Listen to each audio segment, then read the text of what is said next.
Alright, I was decided to continue a little bit more on my gauges today. I started taking apart the whole assembly. Stripped it all down pretty much. Notice the field gauge is still in there, and that's because right now I only have a pair of vice grips with me, and this thing was so rusted and corroded up. I just simply can't get those last two out, so I had to wait till I get my hands on a socket. This thing is really corroded bad. Everything was frozen, full of bugs and dirt and rust. But anyways, here's parts I got. I don't really need this. That's just extra, but it's kind of cool. I'll have spare parts if my speedometer ever breaks or whatever.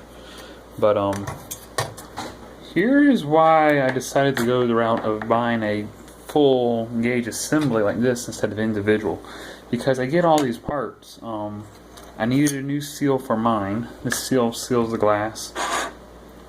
For the turn signals, he had these green pieces of plastic in front of the light bulbs, and he also have a red piece of plastic for when your high beam's on.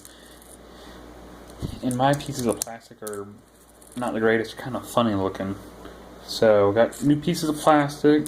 These cardboard tubes go around certain light bulbs so you don't have light bleed as, you know, like say you put your high beams on, because right now I'm missing this long tube out of my speedometer gauge, because what happens is when I flick on my high beams, the light from this indicator, which shines through this red piece of plastic, bleeds because I don't have the cardboard tube in mine, and so it just looks weird inside the gauge. It's small, but you know, little details count. Now the real reason I bought all this was for this amp gauge, and well, that's just extra, a spare temperature gauge. It's oil pressure gauge. Now, if I were to buy each of these individually, brand new reproductions on the internet, they would cost me $45 a piece.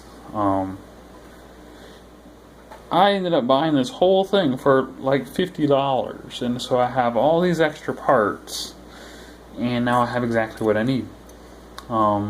Notice it's still got like a spider skin inside of it. It's corroded and dirty and rusty, and the gauges are faded, but I can polish them up, clean them up. Some Armor All, got some paint, because check out the orange needle on this one.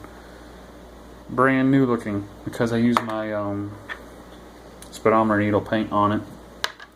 But real quick, this is cool. This is an old school style alternator gauge. It's actually technically a amp meter gauge. And amps and electricity is like how much, think of it like water through a garden hose, is how much water is flowing. This is just telling you how much electrons are flowing through your system. And it's inductive. All you have is a positive wire output basically from your alternator, runs through this loop, and because electrons give off a magnetic field and yada yada yada, I don't want to go into it right now, but more or less it repels or attracts this needle, and the wire's not directly hooked up. It's just the inductiveness of the electrons flowing through it as it goes through this little hoop ring deal. So kind of cool. They're not super accurate, but I just didn't want the light. Now, I really wanted this oil gauge, but you can't just have three gauges, one here, here, and here, and then just have one lone light.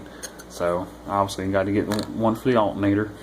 But sort of came as a package deal. So this is why I went this route. I like refurbishing this old stuff and fixing it and see how it works and stuff. And so for the price of one gauge on the internet, brand new, and it's not even a Ford parts reproduction. For the price of one of these new, I got all this stuff. So works out pretty sweet, and it's fun to take apart and clean up and just, like I said, see how it works. This is cool. I learned something today. I didn't know they had gauges that were this style. So it's always fascinating to see how things used to be. Simpler times, easy to fix, easy to just use, and almost always work. So pretty cool. I like it. But now I'm just about done. I had to take my vacuum gauge apart, but once I'm done with that, I'm going to work on cleaning these up and getting it installed in the truck. So it'll be cool.